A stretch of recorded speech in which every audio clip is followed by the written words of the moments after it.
on marketing, what are your goals? So how big does the firm need to be to achieve those goals? And you may not even need much marketing.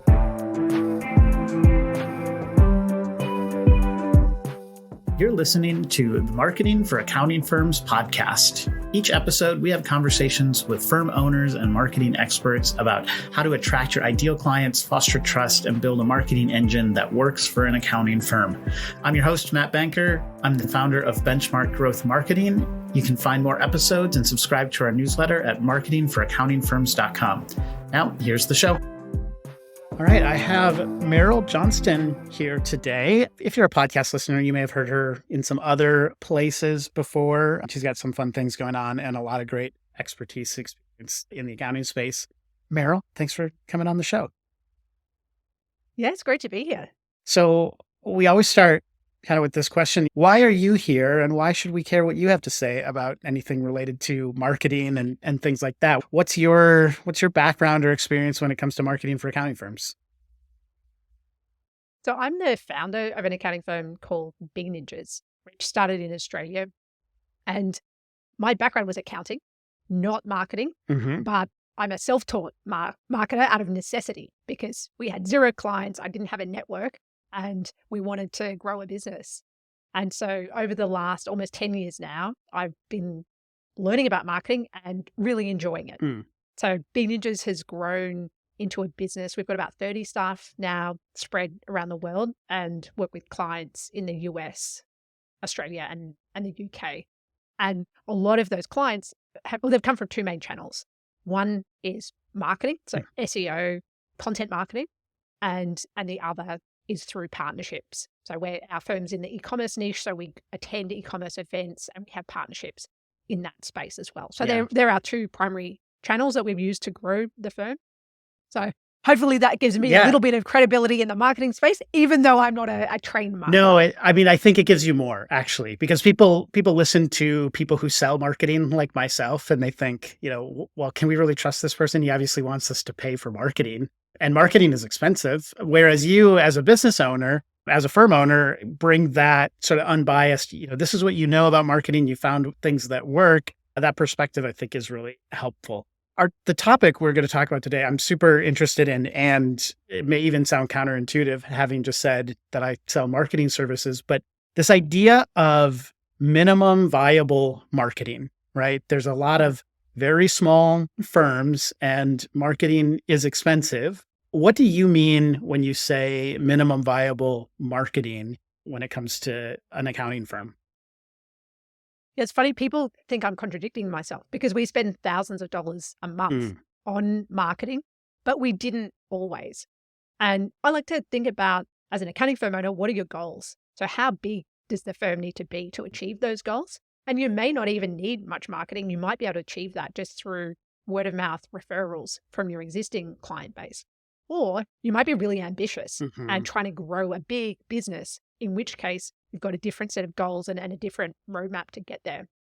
But I think many accounting firm owners actually get most of their business through referrals. And I mean, we can talk about whether that's a good idea or not. There's risks associated with that. But if you're doing that, then you don't need all of the bells and whistles of a digital marketing engine. And then the way I like to think about it is it just needs to be good enough. So if your website is so bad that it looks like you're from the 80s and don't know how to use technology, you might lose trust from your customers. But it doesn't have to look like an Apple website. So I think there's a happy medium, something above terrible, but it doesn't have to be great. Because people are going to do their research on you. They're going to check you out online. They're probably going to check your website. They're probably going to check some social media just to get a bit of a feel for you.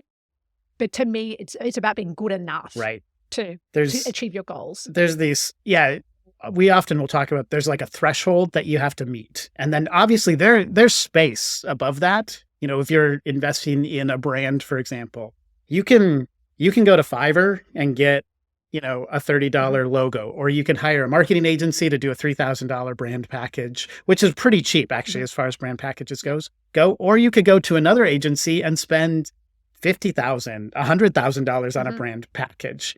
My guess is what you mean by minimum viable is probably somewhere between that $30 Fiverr logo and that $3,000. Absolutely. And I might tell a story here with Bean Ninjas. We started the business with $1,000. So I put in 500 and my co-founder put in 500. And so that was the money that we had available for everything. Right. So we created our own logo, just a text logo. Yep. And it was pretty bad. It wasn't even the Fiverr option. Right. And we created the website, used some photographs that we had and got a website up on WordPress using a theme that we bought in 7 days and got a customer in 7 days. And so that was a pretty bad website, pretty bad logo, but it was enough to convert some customers. But as the brand evolved, it didn't fit with our positioning and who we wanted to be perceived as in the market. And so we did a website upgrade probably 2 years in, and then we did a full brand refresh, website rebuild, maybe 5 years in. Right. And so then I was getting quotes like what you talked about, $20,000 to reconsider the logo, the colors, the style guide. We didn't end up spending $20,000 on the logo itself, but the whole website refresh branding ended up costing more than that. Yeah. But we were very clear by then about who our ideal customer was, what we stood for as a business, who we were trying to attract, all of our messaging. Right. And I think you don't know that 6 months into your business. You're learning, you're iterating. And so all of that's probably going to change anyway.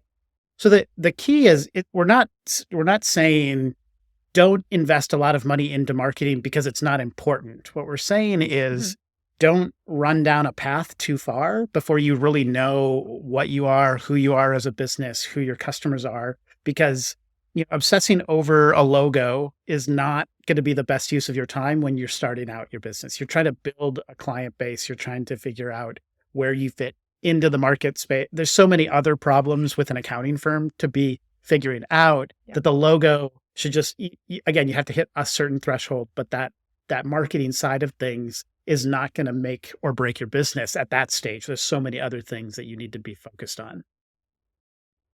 I agree with that for sure. And I'm working on a similar project now in a business called Team Up, which is not an accounting firm, but it's in the accounting space and solves problems for accountants. And we're thinking through, so that logo and website would be probably 9 months old. And we're working with a professional designer, developer now. But the same thing, the website and the logo, it's okay. The logo's okay, it's decent, but we could spend money to upgrade it. But is that our biggest problem right now? It's not. Our biggest problem is that the messaging, the copywriting on the website doesn't reflect who our ideal customer is anymore, and it doesn't reflect what problem we're solving. So at some point, we'll redo the logo, the style guide, the fonts, but we're not touching that at the moment because that's not the most important problem that we need to solve.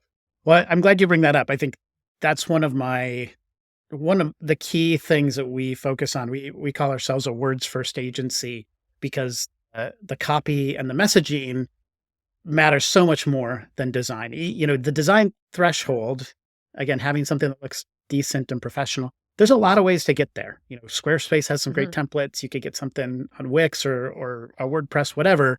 But the copy and the messaging piece, that's actually the bigger risk, I think, for a lot of firms to say, oh, I'll just grab some copy paste from a template, for accounting firms, and then I'll throw it on my website.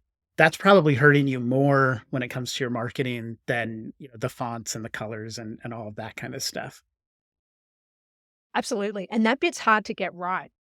I'm mostly about trying to move quickly rather than perfectionism. So just move fast, get it out there, and then get feedback and iterate. But we probably had 4 goes at writing the copy. So we worked out the sections and kind of subheadings on the website first. And then there's been quite a lot of iteration, which has been good. It's been hard thinking about it. What makes us stand out? Why are we different? This week's episode is sponsored by Benchmark Growth Marketing, helping your accounting firm expand your niche with branding, positioning, websites, SEO, and marketing strategy. If you're an accounting firm looking to fix your marketing, Benchmark is your go-to solution. Learn more at marketingforaccountingfirms.com. Now back to the program. And did I read somewhere, are you a story brand? Is that the Donald Miller? Yeah. I was certified as a StoryBrand guide in about 2017, back when we were a generalist marketing agency before we had decided to niche into the accounting space. But that's really where it comes. A lot of, at least my perspective on the messaging and the words first, is through StoryBrand and using that framework. with our clients. I'm a fan of that framework too.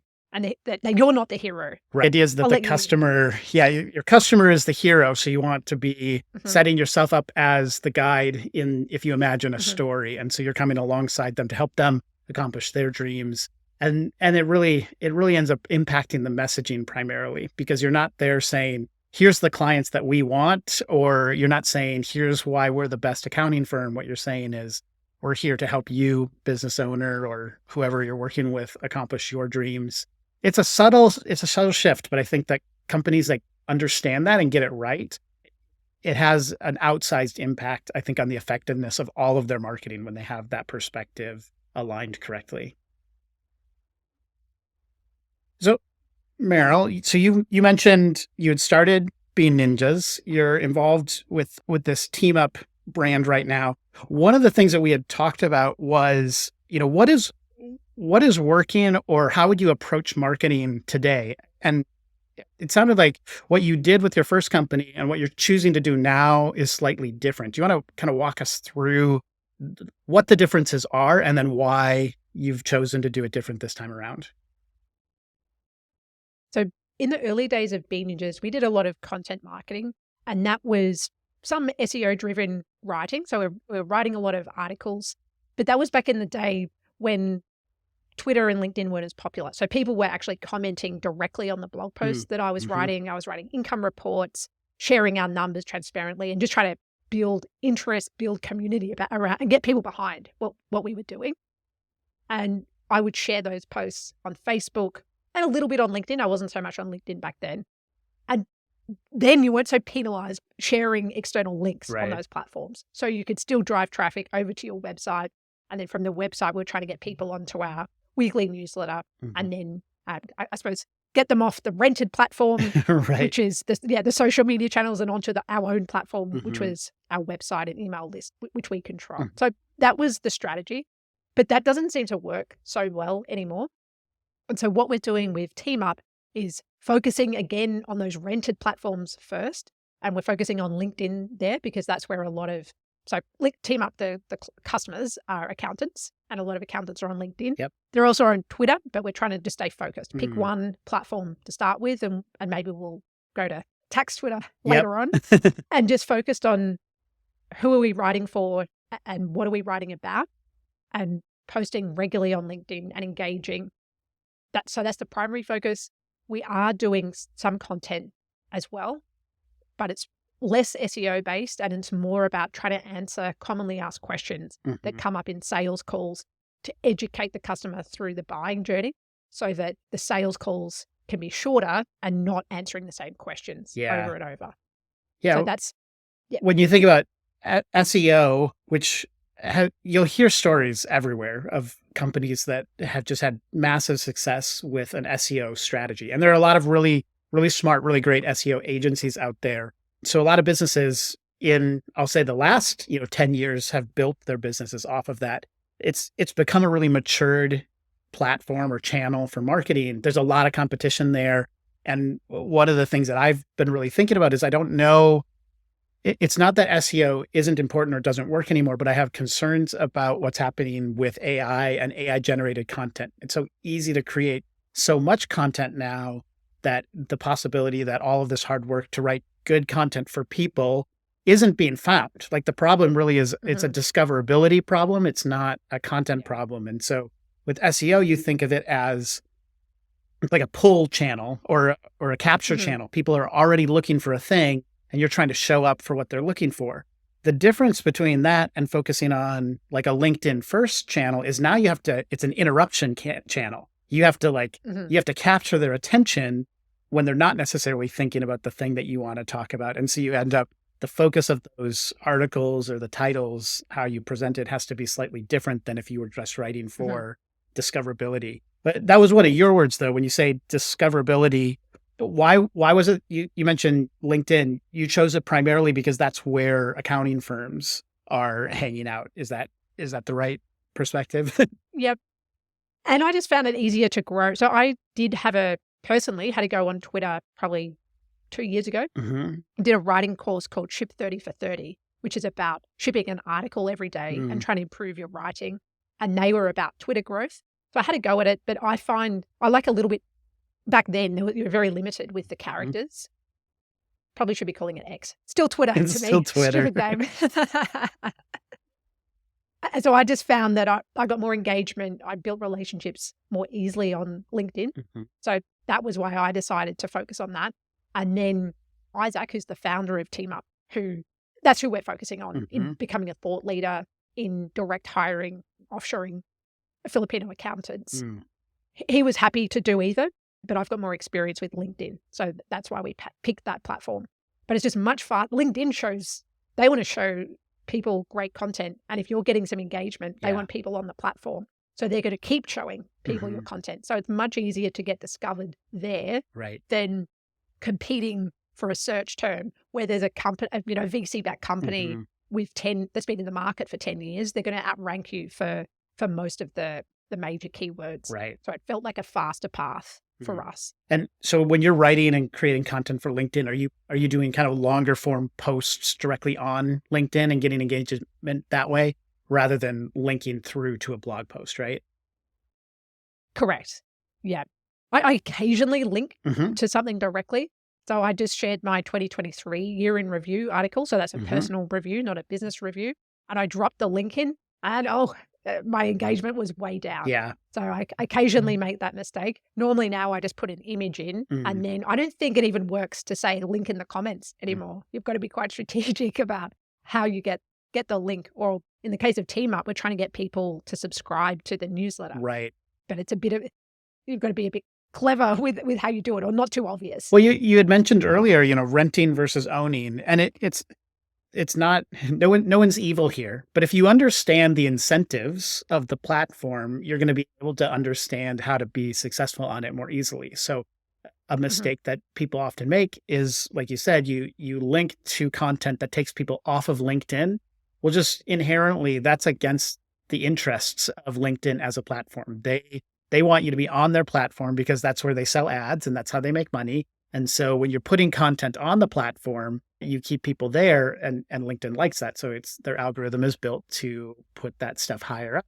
If you're sending people off of the site, they don't like it as much because now they're not on LinkedIn. And so you figure those things out. And those algorithms, they change over time. Obviously, the companies get more sophisticated in what they want to get out of it. And then we as creators have to be more sophisticated as well. Are you building your brand primarily through a company page, or are you doing it through personal account on LinkedIn?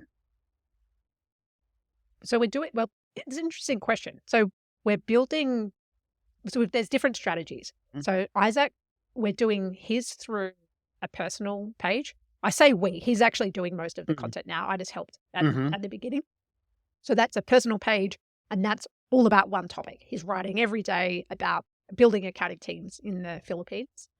There's a business LinkedIn page for TeamUp, and we're using that to attract candidates. So that is all about, it's from the perspective of the Filipino accountants, and it's more about connections with people there. So I think we've got about 13,000 followers from that in 7 months, which our LinkedIn account manager was saying, wow, that's pretty fast. Yeah. I think that's less about content creation though. And that's just Filipino accountants are very interested in this direct hiring model. So that's the company page. And then personally, I'm writing about topics that are relevant to accounting firm owners, not necessarily outsourcing. I write a bit about e-commerce accounting, kind of a mishmash of everything. Probably need to figure out what my strategy is more. Yeah. And I have a podcast called The Lifestyle Accountant Show. So we use that company page to promote the episodes, but it gets far lower engagement. Probably maybe a tenth the engagement of what I would get promoting the same episode on my site. So, my general lesson there is that it's better to share content as an individual rather than a company on LinkedIn. That's been my experience. That's been our experience as well. And this is a challenge for when I think of a lot of accounting firm owners. The reality is not everybody likes social media. And I've met a fair few of accounting firm owners who actively dislike social media. And a lot of them don't want to be part of that content creation. The reality though is it works way better if there's a person behind it. And so, even if there's ways to do this, I think still fairly authentically. If you have someone in your team or you're they're using the firm owner's profile as the primary channel, but you think of it almost as the company channel. But people like, there's a social aspect to social media. They like to connect with people. My guess is that that aspect of it probably it might have somewhat to do with the platform.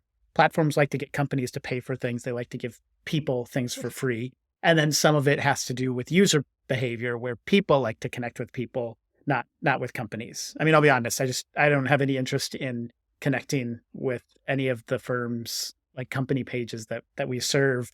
Part of that might just be we all are, we have a habit or we understand the content coming from those pages is usually really pretty bad or uninteresting. So that's probably part of it as well. We've been, conditioned to not like company pages very much.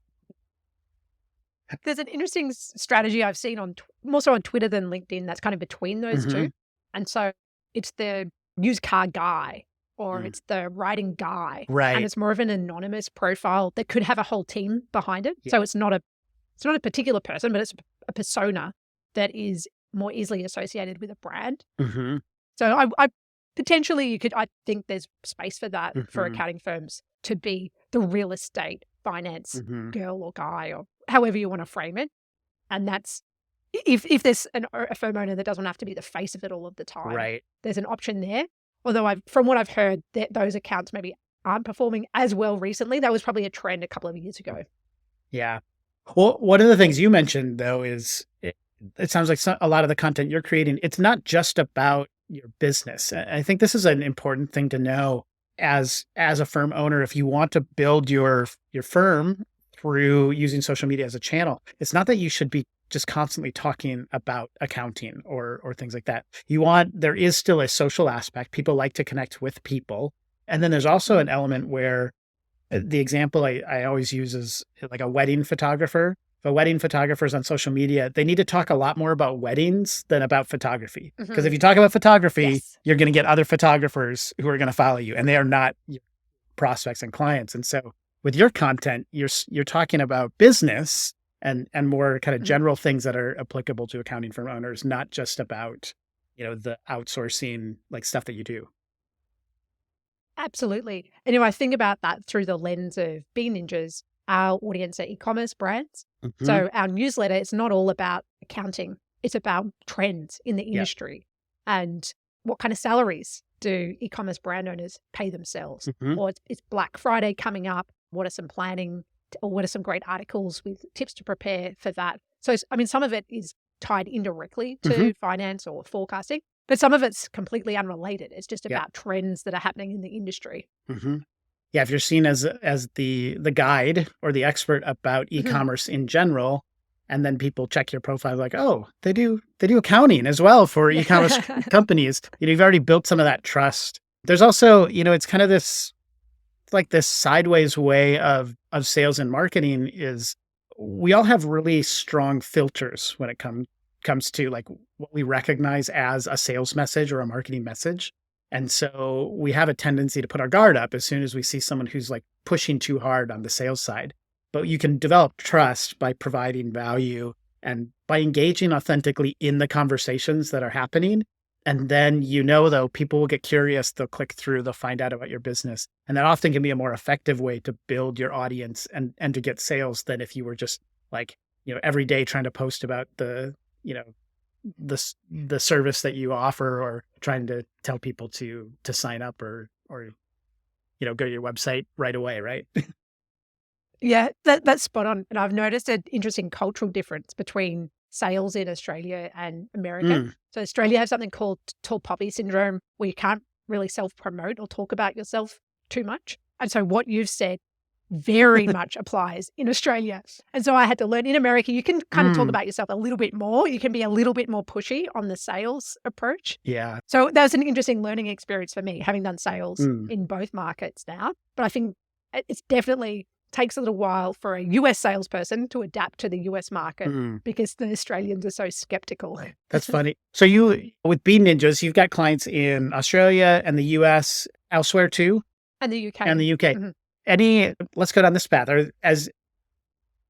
There's a lot of folks in the accounting space, and I think those three places kind of dominate it in a lot of, at least where I've interacted. And then the Philippines and India and some other places do a lot of support for accounting in those other places. But as in kind of this international space, what are there any things, I don't know, particular things that are interesting or funny about these different markets? You mentioned the sales thing, the difference between Australia and the US. What else have you noticed? So I would think, if I think US, I think tech hub really advanced with technology. But interestingly, in the accounting space, if I had to rank those countries in terms of tech adoption around things like banking, I'd rank Australia first, then the UK, then America. Interesting. I'd never heard of physical checks still being sent in Australia, probably for more than 10 years. So I think there's more adoption of people using internet banking and just the banking systems being more easy to, I guess Australia's a smaller country, so we don't have so many banks to contend with. Zero cloud accounting came out of Australia and New Zealand. Right. So the cloud accounting market, which then led value-based or fixed fee pricing, to me, happened in Australia and New Zealand. So the firms were probably 10 years ago, I'd say 3 to 4 years ahead of where the US firms were. And the UK market was just a little bit behind Australia and New Zealand. But I would say over time that's shifting. Yeah. So I'd say that there's less of a gap now. But that's I suppose, an observation about how the industry has been changing. I was talking with someone earlier today. I was on a conference call with some folks in the accounting space, and they were saying that niching has become a much more popular and common thing in the US. And they were saying it seems like they've had trouble getting that to catch on in the UK, that there's more of a desire for the generalist firm instead of that, specialist firm. How much have you focus on e-commerce? So you've kind of had a niche. What have you seen? And I guess what's your perspective on niches in general? I think they're great. There's pros and cons to them. For us, it really accelerated our growth and allowed us to command more premium prices when we did that. So there was a marketing angle that we were now experts in e-commerce, not generalists. And so by doing that, those specific types of brands wanted to come and work with us. So it was good from a sales and marketing perspective, but it was also good from an operational perspective because there was one tech stack that we recommend for our ideal client. And so our team could all go deep on that and really understand well how to link Shopify, Amazon, WooCommerce into Xero and then into QuickBooks. So that, I would say, helped improve profit margins too, because we weren't spending so much time on learning and not having good processes around the tools. So I'd say they're the advantages, and it's been good for us. We also went through, there was an e-commerce boom. Yeah. During COVID, people were spending more on products than they were on travel and experiences. So we experienced that. But I'd say now e-commerce is having more of a tough time. So financing is more expensive, which is a key part of that business model. They need to buy inventory in China or wherever else. They pay for that first before they get the money in from their customers. So that's a challenge. There's been shipping issues. Yeah. Or there were.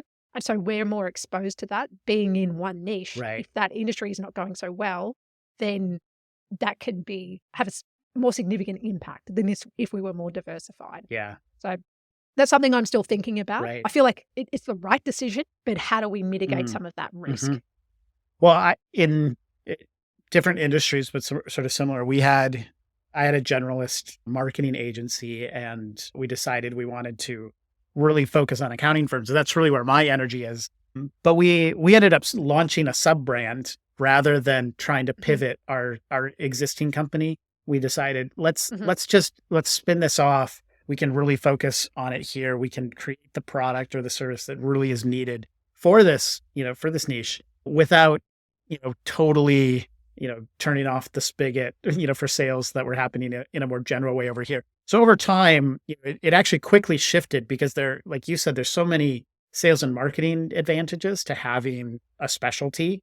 You quickly find momentum in that space. You get some referrals, you build some partnerships, and you can really it's just an easier flywheel, I think, in a niche. But the generalist space is kind of nice as well, or it's nice to not like turn away you still have some good generalist clients, right? We would still have, random website clients come in who are not accounting firms. We didn't want to like immediately be set up to turn those away. So I don't know. There's some different ways to do it. I've got a question for you about that. So it's something that I'm thinking about. It's a major strategic decision. So it's not something I want to change overnight, but I'm looking at what other people are doing in the space.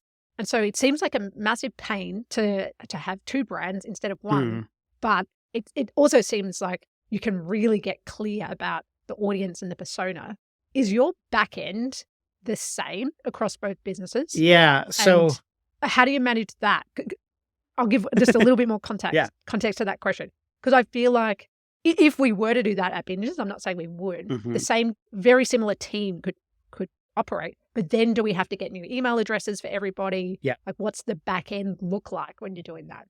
Yeah, it's still a struggle, something that we're figuring out a little bit here. I know this happens with a lot of firms that I've worked with will have an accounting firm and a payroll firm, and they're separate businesses, or an accounting firm and a wealth management firm, and they'll be separate. But the people, or especially the principal, might operate in both spaces, and so you'll have communication from one person, and it's coming from two different email addresses. The main thing is we try to be upfront about it when we start working with clients so they're not confused. Why are we getting an email from Matt at Banker Creative over here and then Benchmark Growth over there? But yeah, some of the advantages are on the back end. It's one legal entity, shared team doing a lot of the deliverables, the production side of it.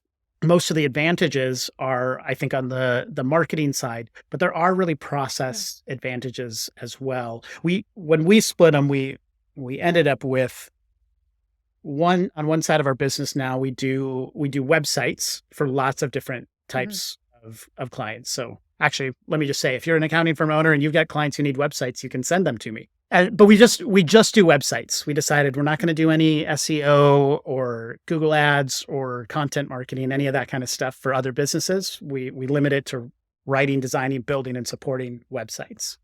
And then with the marketing for accounting firms, we were able to broaden the services because it's still a fairly tight group of services that accounting firms need because it's one type of business we work with, but it's a very specific client. We only do it for accounting firms. And so in both cases, we really simplified our offer so that and it was kind of a niche, but one is horizontal around a service. The other one is vertical along for the client. It's an area, and this is kind of coming full circle because when you think about going back to minimum viable branding, I think a great use case for launching a sub-brand is to build out, minimal viable marketing for that sub-brand, test out a market, use it as an opportunity to say, we could have accounting for, I don't know, what's an industry that you could see yourself maybe going into?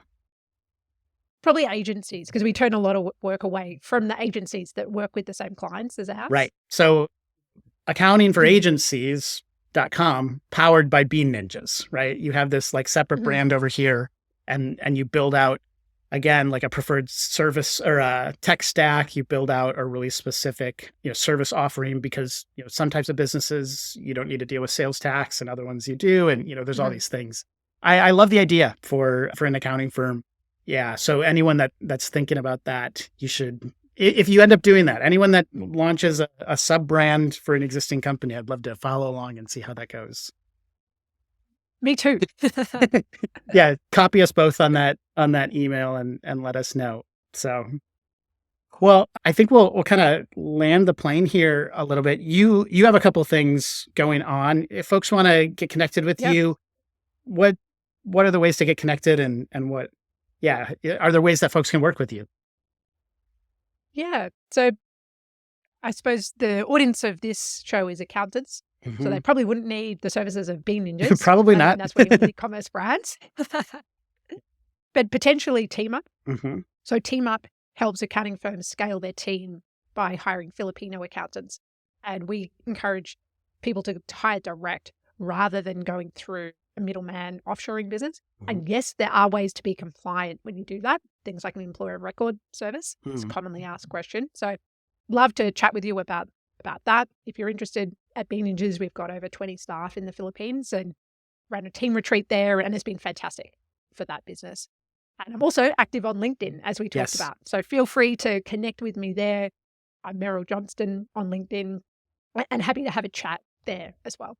Yeah. And I mean, my recommendation really to any accounting firm owner or marketer in-house, if you're thinking about like how to do better on these social media platforms, the best way is to connect with people who are doing the work and have had success on these social media platforms and watch them, like see what they're doing, hit that little bell on the profile so their posts pop up and all that. So I would encourage you all to go and follow Meryl on LinkedIn, and if she ever gets on Twitter, on tax Twitter, if that's a thing again too, we'll watch for you. And if Twitter doesn't die, I feel like the last thing to die on Twitter is going to be tax Twitter. They're very established there, so they're going to be the ones turning off the lights when it falls apart, if it does. So.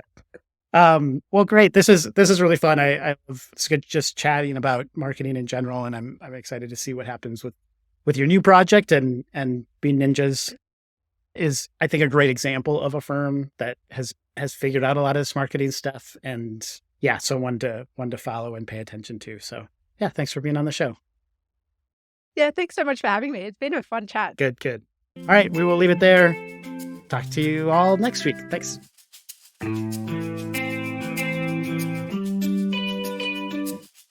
Thanks for listening to this episode of the Marketing for Accounting Firms podcast. If you liked this conversation and found it valuable, please rate and review us on Apple Podcasts or Spotify. It's really good for the algorithm, and it helps other firm owners find this show. You can subscribe to our weekly Marketing for Accounting Firms newsletter at marketingforaccountingfirms.com, and you can connect with me, Matt Banker, on LinkedIn or Twitter. We hope you tune in next time for another episode of Marketing for Accounting Firms.